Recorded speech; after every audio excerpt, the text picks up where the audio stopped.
We are live at the farm on Earth Day. And our friend Joanie Calem is here. We don't have anybody with us yet, so we're going to just hang out until people come. That was the first tornado siren. We have another tornado siren. Oh, there's another one coming? Yeah, there's always like this lull. Here it comes. There it is. We can start. Yep. We're joining Jewish people around the world who are blowing the shofar right now to remind everybody to wake up. The shofar reminds us to wake up.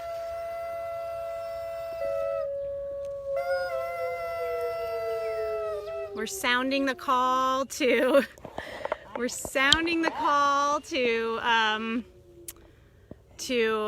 care for the earth, to pay attention to the earth, to celebrate the earth, to fight for Mother Earth.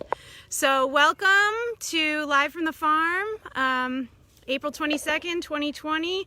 This is our fourth edition of the COVID-19 Kids Lunch and Learn. Hopefully the connection's okay. I just got a little message up there. Today we're going to talk about Earth Day and how we can celebrate Earth Day, and also talk about bees a tiny bit. So Cora's going to check the temperature for us as we've been doing. She already checked the thermometer just to kind of keep us going. Can you open up the chart and show everybody and tell everybody what are the conditions today? It was a 47 degrees and partly sunny in Columbus, Ohio. So I'm getting a low network connection. Are you guys able to see? We might have to move ourselves today. I think we're gonna have to move some chairs. Maybe you guys can do that while I'm doing the intro, or we can just sit on these wooden logs maybe. We'll see if the connection's better over here. Not sure what's going on with that, but we're working with what we've got. So welcome. Each week I've been learning new things as I get ready to hang out with all of you, and I'm so glad you're here. So as people are coming in, welcome. Happy Earth Day. And so today is the 50th anniversary of Earth Day. So Earth Day was started in 1970 by a group of politicians in Washington, actually, a bipartisan group of politicians. Democrats and Republicans got together because they all agreed that the earth is a precious resource that we need to protect. And out of that first Earth Day came the Clean Water Act, the Clean Air Act, the Environmental Protection Agency, the Endangered Species Act,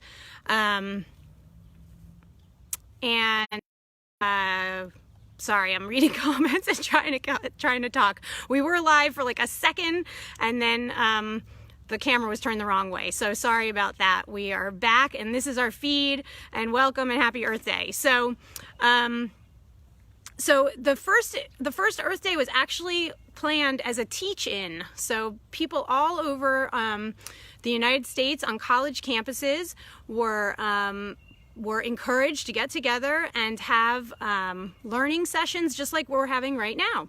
And some people watching might even have been around at that time. Joanie says yes, she was there fighting for the earth. I'm not surprised, and she's going to sing us a song inspired by her experiences and her connections to the earth and Gaia consciousness, and how we can celebrate Earth Day every day. So we're going to just go ahead and let her sing that song, and then we'll come back for some more learning. And you can sing along with her in the chorus because it's an echo. It's an echo song, yes. So even though I can't hear you, I know you're out there echoing, which makes it really cool. So yes, technically today is Earth Day. And technically every year around April 21st, April 22nd, sometimes it's April 20th, it's Earth Day, but really... Be my echo. Every day is Earth Day. Every day is Earth Day. Not just once a year. Not just once a year. Every day is Earth Day. Every day is Earth Day. Give the earth a cheer. Give the earth a cheer. Well, hooray for the earth. She's so darn smart. She knows how to balance every single part. Hooray for the earth, for the plants and the trees, giving us the air that we need to breathe. Here comes your part. Every day is Earth Day. Every day is Earth Day. Not just not just once a year. Every day is Earth Day. Every day is Earth Day. Give the earth a cheer. Give the earth a cheer. Well, hooray for the earth, for the oceans and seas, for the mammals and the fish swimming free. Hooray for the earth, for the rivers and streams, giving us the water that we need to drink. 'Cause every day is Earth Day. Every day is Earth Day. Not just once a year. Not just once a year. Every day is Earth Day. Every day is Earth Day. Give the earth a cheer. Give the earth a cheer. Hooray for the earth, for the wind and the rain, for the clouds that roll, bringing seeds to the plains. Hooray for the earth, for the dirt beneath our feet, giving us the food that we need to eat. 'Cause every day is Earth Day. Every day is Earth Day. Not just once a year. Not just once a year. Every day is Earth Day. Every day is Earth Day. So give the earth a cheer. Give the earth a cheer. Give the earth a cheer. Give the earth a cheer. Give the earth a cheer. Hooray! Yay!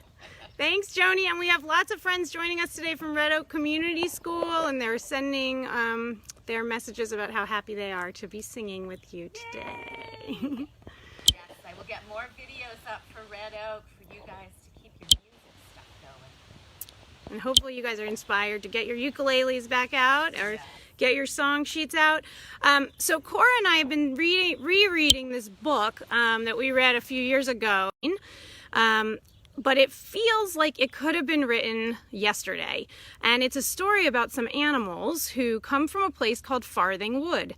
And their woods were these big, beautiful woods, acres and acres and acres.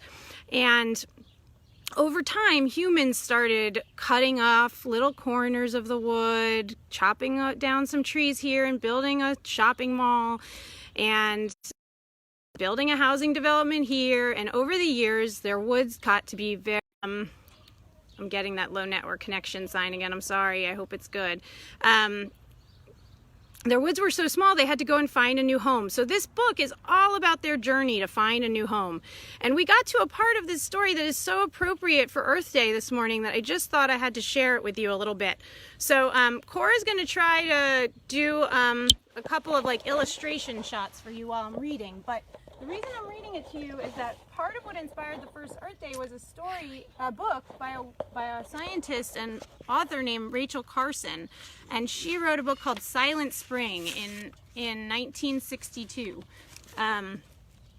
This is not going to work because when I start reading, I'm going to have to hold the book this way. So maybe you can come behind me, and Cora's going to try to show you guys some pictures. So Rachel Carson's book was called Silent Spring, and it was about a pesticide. Largely about a pesticide called DDT, which, okay, Cora, this is the best way for you to do it. Awesome. Thank you. And the thing I really like about this passage is that it explains what Silent Spring meant through a story and through the life of these animals. So, and the exploration and adventures of these animals. So I'm going to read to you for a minute. Rabbit called to Fox. "Can't we stop?" he pleaded. "We're all so hungry. A few plants wouldn't be missed after all, and there's simply no one about." Fox halted, and the rabbits and young hares, despite their mother's warning, looked at him eagerly. "It's that very thing that makes me suspicious," Fox said. "I don't like this quietness one bit. There's some reason for it, which we don't know. In my opinion, we shouldn't risk stopping." "Quite right, Fox. Keep going," said Badger, who felt his friend needed support. "Fox, please," Rabbit begged him. "We may not get another chance like this. None of us has eaten for days." "We hares won't touch anything," said Hare's mate categorically, and her little ones' faces dropped. They were so hungry. "More fool you," said Rabbit with contempt. "There's nothing wrong with those vegetables. They're perfect. Look at how fresh they are. You can still see the raindrops on them." Fox walked up to a large plant and looked all over it carefully, sniffing each leaf. "There's certainly some moisture on them," he agreed. "The soil underneath is damp too, but it can't be rain. It's been dry for a long time." "Is it dew?" Mole piped up. The damp soil made him think of worms. I doubt it, Fox shook his head, not at this time of day. He sniffed the plant again more vigorously. I'm not sure, he said slowly, but there seems to be a strange smell about them, a sort of mineral smell. Rabbit, you'd know better. Will you give it a try?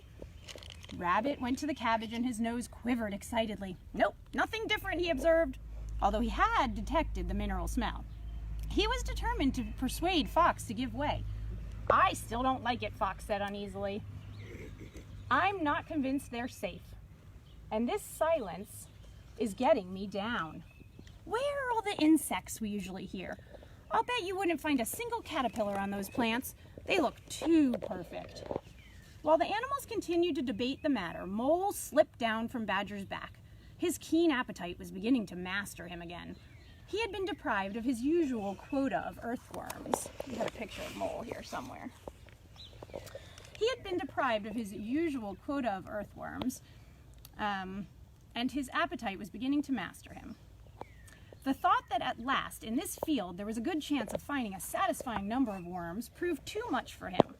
To his credit, he fought the temptation for at least a few seconds, but Mole, above all creatures, found it difficult to deny the promptings of his stomach.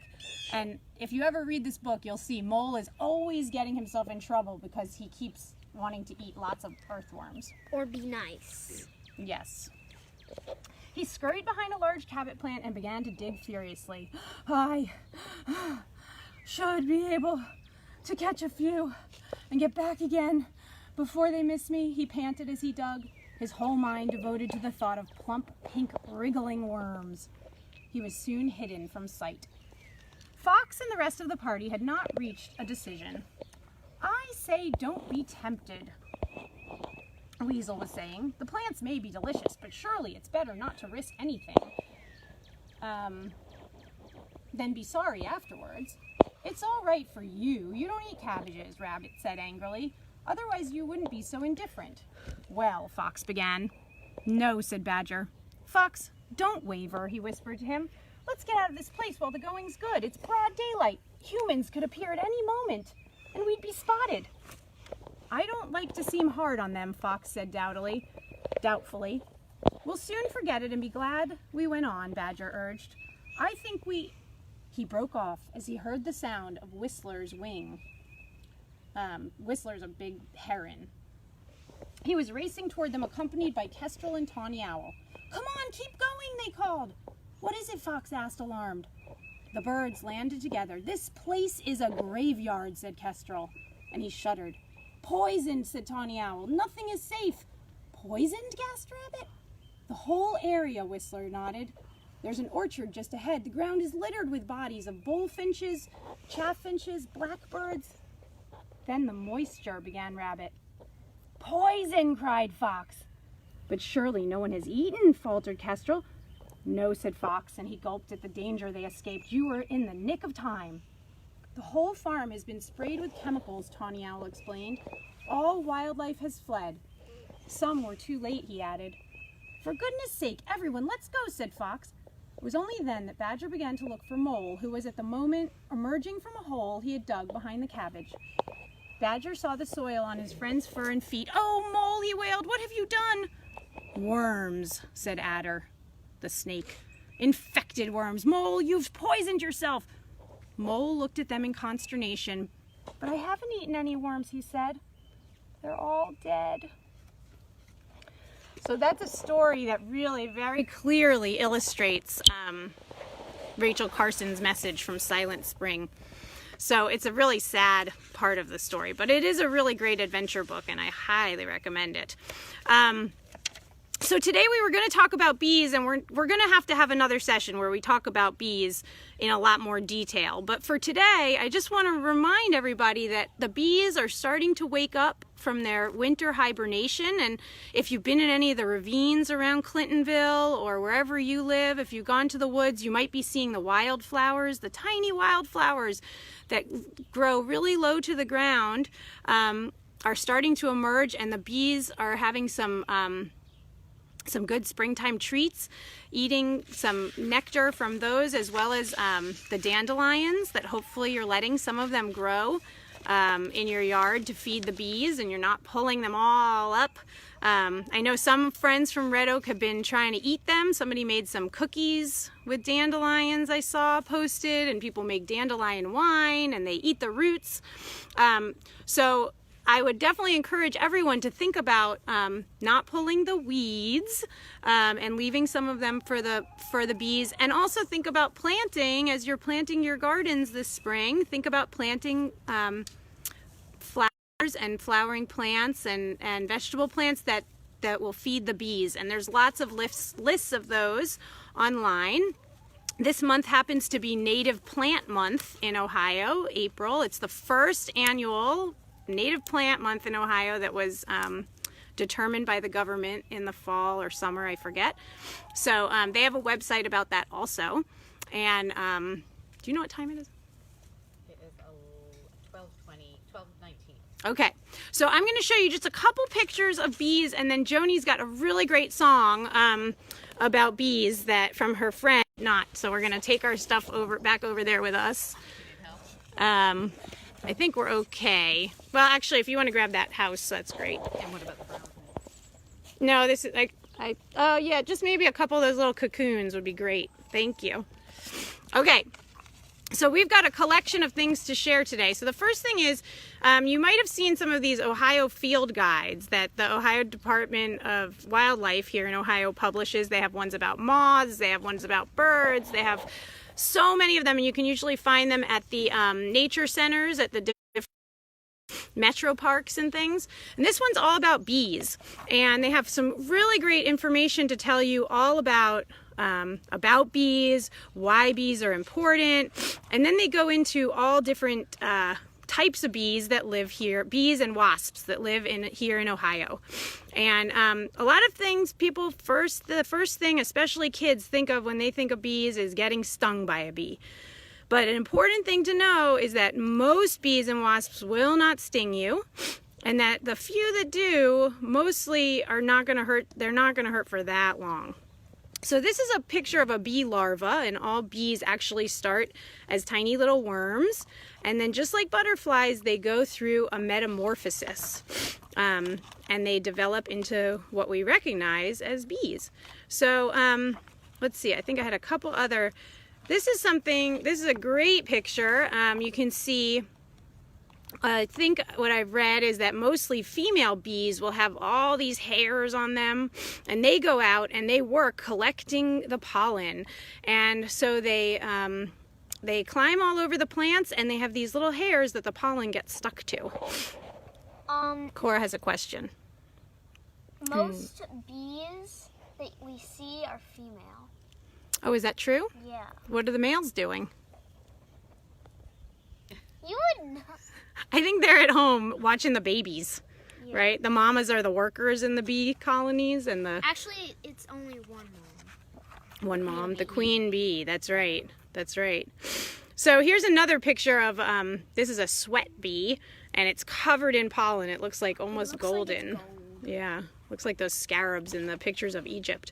So I just picked out two bees to tell you a little bit more about, and these are bees that I think are pretty common here in Ohio that you might be familiar with. So this is a eastern yellow jacket, and in the information all about them, which I really encourage you to pick up one of these booklets and read about them, it says that they're underground nests, which all these bees that go underground and live underground, they take over old rodent dens, which I think is so fascinating, that they find a hole in the ground that somebody else made for them, and then they take over. And yellow jackets can have 1,000 to 3,000 worker bees all living together in a colony by the end of the summer and the early autumn, which is just amazing. It's so many bees. And this is the eastern bumblebee, which is another bee that you might be kind of familiar with. And I picked this picture because when Cora and I were learning about bees yesterday to prepare for this, we read about something called a long-tongued bee. And a bumblebee is an example of a long-tongued bee. And can you see its big like mouth over here? It's got like almost like a beak. I'll have to pick the book back up. Straw. It's kind of like the proboscis on a butterfly, right? It looks like that. So so bumblebees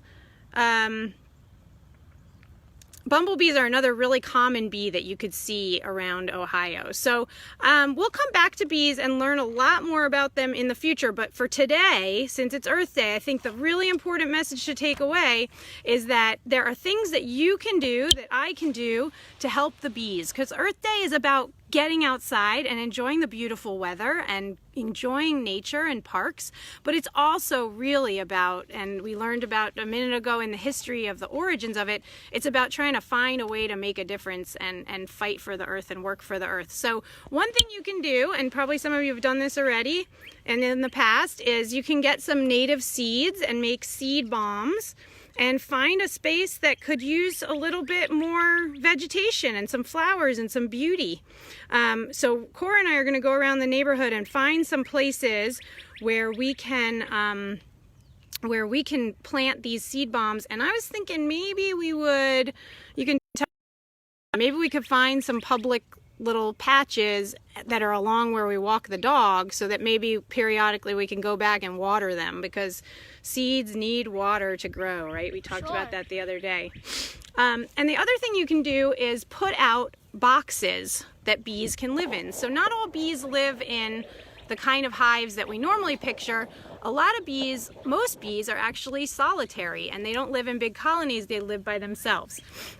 So one of the things I learned in my research for today was that that a lot of the habitat for bees, just like the bees need plants and natural spaces to live, they also, because we're cutting down trees and cutting down other places where they would normally make holes to live in, they're losing their places to make homes.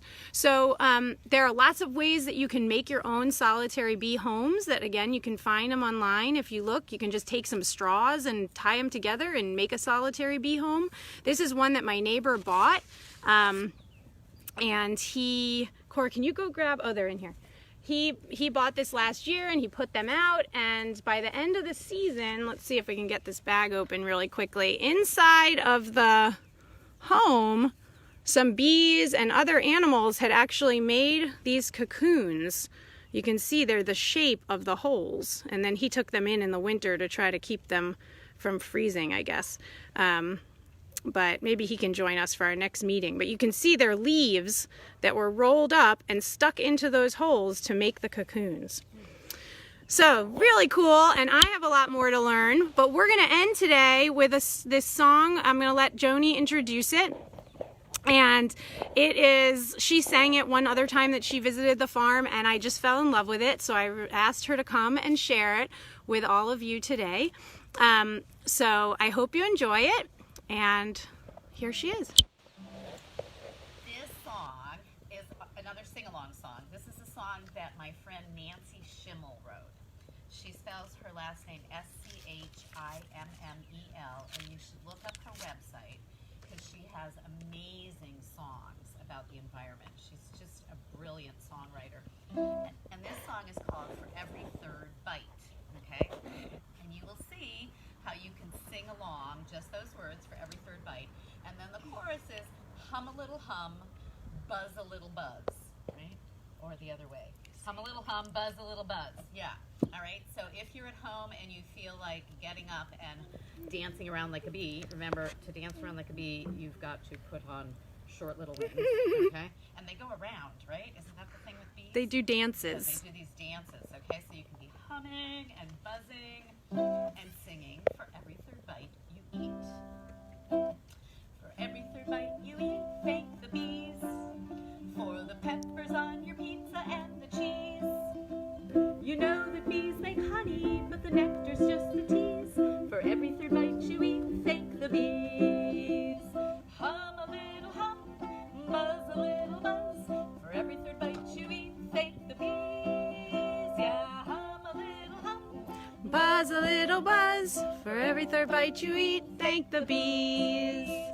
some plants send their pollen on the breeze, and pollen makes some people wheeze and sneeze. The bees are so much smarter, toting pollen on their knees.